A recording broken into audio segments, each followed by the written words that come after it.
Bari Tele Production.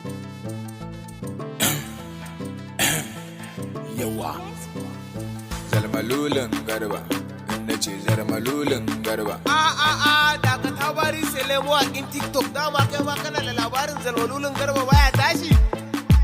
Fresh yana da masoya, a Nijar ma yana da masoya, Kwatana yana da masoya, Saudiya ma yana da masoya, maza da mata duk sun san shi, amma sun ce fa baya tashi. Menene baya tashi bari sele mawakin TikTok? Na ce zarmalolon garba, kar ku ce fa mun mai shari, don mun gani an buga a jarida. Aka buga a jarida bari sele mawakin TikTok. Na ce zarmalolon garba.